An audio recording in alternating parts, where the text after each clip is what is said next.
Dragon Ball Z, Dragon Ball Super. One of these shows has more detractors than the other, and I wanted to iron out why. Specifically to communicate my feelings on how one might feel much less emotionally rich, visually diverse, and structurally sound than the other. And to do this, I wanted to look through the prism of the Saiyan Prince, Vegeta. I want to look through how these two shows structured their stories around him to deliver his highs, his lows, and how they attempted to deliver the most memorable moments for the character. From when he was first introduced during the Saiyan arc in the 1980s to modern day tellings of the story within Dragon Ball Super's manga during the Moro arc, I will be following Vegeta's journey. Dragon Ball Super's sequel series has been labeled everything under the sun, from disappointing to tragic, with plenty loving the show from start to finish. So let's see where the differences lie and if they can be justified. This is Vegeta, Super's boring sequel.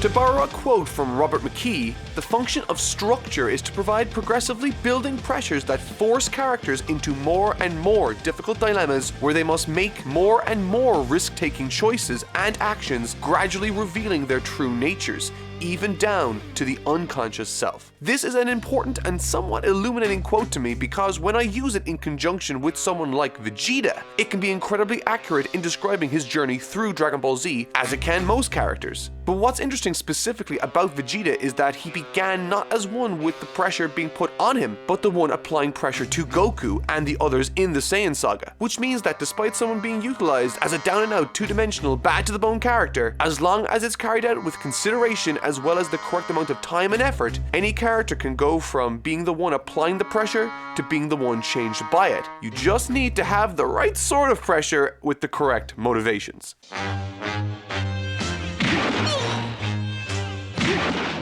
The Namek arc directly after the fight with Goku on Earth can be seen as the first time Vegeta really started to garner some emotional depth and range as a character. Typically speaking, before you introduce a character into a story, whether it be a villain, hero, mentor, etc., most writers will tell you it's important to fully understand the background of and know the personality of the character first. And in the case of Vegeta, it was important to fully understand what he wants, what he needs, and what he was capable of as a character. These are specific topics I've covered in other videos like my one on Trunks, so if you haven't seen that already, check it out. The thing your character wants will almost always be something external, something physical. He's trying to solve his inner emptiness with external solutions. He thinks that if he could just get this one thing, everything will be perfect. That he'll be powerful, respected, and most importantly, fulfilled. Because at the moment, he most definitely is not happy. Now, oftentimes with characters like this, the things that they want could be perfectly respectable goals. Now, in the case of Vegeta, universe-wide domination isn't exactly reasonable, but nevertheless, issues arise when these characters are pursuing goals that are furthering their enslavement to the lies they hold to be true. Which leads me to what Vegeta's character actually needs. Now, this is the part a lot of novice writers forget about, and it's the part that gives the most emotional depth to a character. So, at this point in the story, Vegeta has been living by this toxic misconception. A misconception over what was truly important. Something that holds him back and something that prevents him from growing emotionally. Now, the antidote to this, in a word, simply is the truth. That it doesn't make you weak to care about someone or show affection for them. In a more general sense, the thing your character will need oftentimes won't be physical. It won't be material, usually hinging on some emotional characteristic being denied or pushed to the wayside. In Vegeta's case, it was empathy and love. I mean, it wouldn't be much of a story if all Vegeta's misconception was physical. With it being an emotional, abstract concept, it lends credence to the likelihood of him not noticing it and having to be taught to embrace it later. However, because emotional growth isn't exactly a tangible thing and really can't be seen, as a writer you need a physical embodiment or manifestation of the emotional growth Vegeta in this case undergoes. This is why we have scenes like his death on Namek where Goku arrives demonstrating to him all of his mistakes, and Trunks being shot by cells showing him that he really does care about his son. It's nothing more than a split-second realization in a number of cases, all delivered by consistent pressure being applied to this specific area of his psyche. However, the most interesting part of this character's growth has to be how it's all tied together in Dragon Ball Z. Near the end of his story, in the final saga of the show, Vegeta is asked as a character to choose between what he really wants and what he actually needs. In his specific case, he's asked to choose between the ultimate power he wants to destroy Goku and the family and loved ones he actually needs. This is the reason why, for many, Vegeta's return to the dark side in the Buu Saga was so powerful and compelling. Through years of great, terrific character building, we fully understood what Vegeta wanted, and we knew he was making a massive mistake in taking this course of action. However, we could all understand his thought process in doing so. This is tremendously compelling character writing, and it's largely why Vegeta was the best character by far in my estimation during the Buu Saga.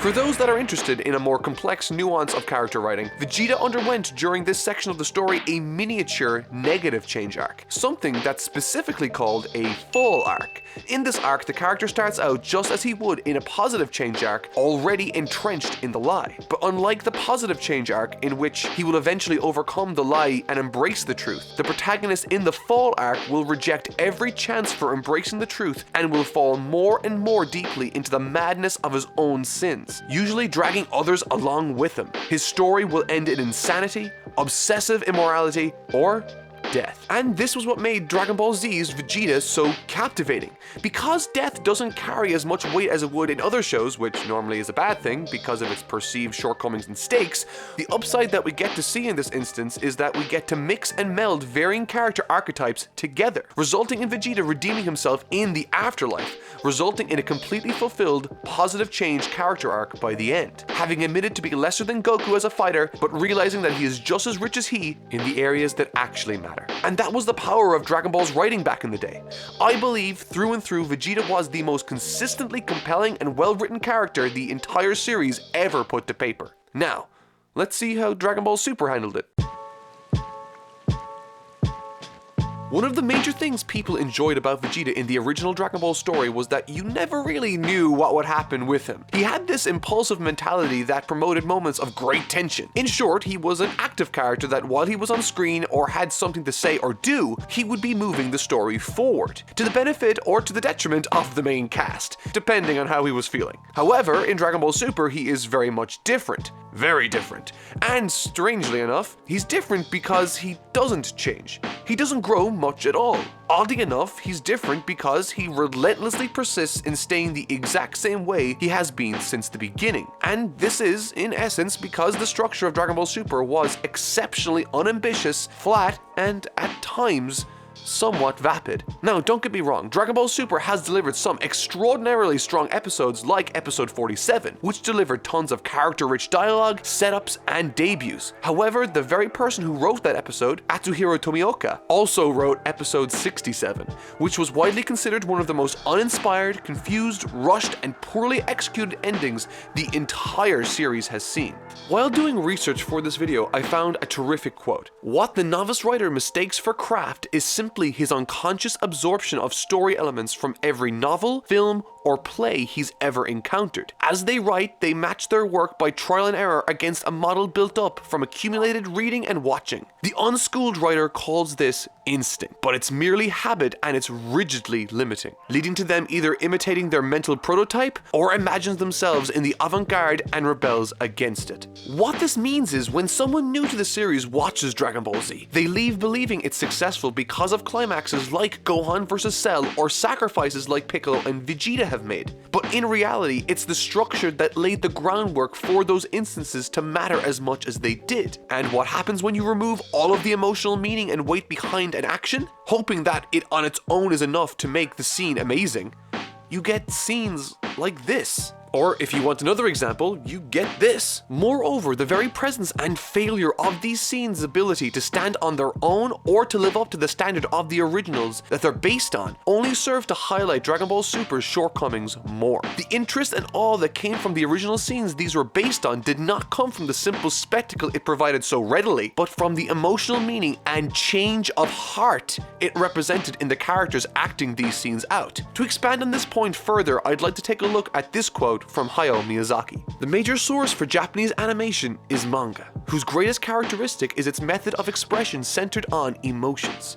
In order to express emotions, space and time are freely distorted. This was a quote taken from a larger interview Miyazaki conducted as he lamented and explained his thoughts on the popularity anime has garnered in the West and across the globe. I'm a huge admirer of Miyazaki's work and animation philosophy. My interpretation of this quote is that anime's expression of emotion is so potent because of its grand, sensational sense of scope afforded to it by its stories due to the nature of its medium. In other words, when someone is sad, angry, or happy in anime, it's accentuated to deliver the strongest impact it can. And that's the difference between Dragon Ball Super and Dragon Ball Z's Vegeta. Hayao Miyazaki, much like myself and many others, don't care much for spectacle unless there's an emotional weight behind it. And it's for that reason I care much more for Vegeta's character during the Buu Saga than I did during his time in the Tournament of Power. It is for that very reason I am interested keenly in this moment from Vegeta's story, and I'm not interested at all in this one from Dragon Ball Super. To further bolster this line of criticism for those that might disagree with it, I ask you, what has changed about Vegeta or his current situation since the end of Battle of Gods? The answer is very, very little, and the troubles with that can be seen very easily. All of Vegeta's monumental moments in this series are rooted in this archetype of change, oftentimes positive change and sometimes a negative one, but a change nonetheless. He isn't forced to change in any meaningful emotional way in Dragon Ball Super, but the writers place him in circumstances that are reminiscent of his highlights in Dragon Ball Z in the hopes that they will achieve what they did for him in the past. But they won't. They can't.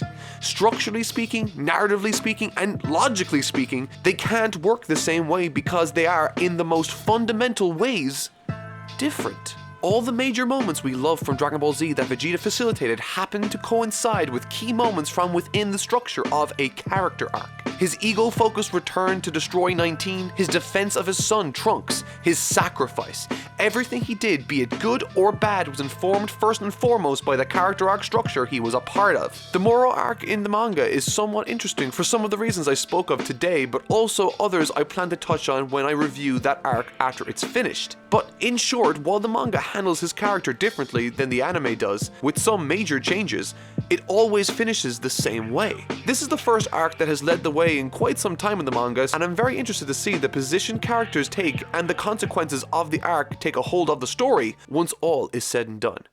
In conclusion, from my perspective, Dragon Ball Super's anime feels exceptionally shallow in a lot of areas. There's zero effort made to create a story that flows outside of its arcs bar one or two easily missed moments. Vegeta, Gohan, Piccolo, and many other characters in Dragon Ball found much of their success through emotional growth and struggle as it was applied in believable, original, and specific ways over the course of a long, winding narrative. Vegeta acting as he does in Super will never achieve what it did for him in the original story. It's tone-deaf, it's amateurish, and it's the perfect recipe for what became Dragon Ball Super's boring sequel. Thanks for watching.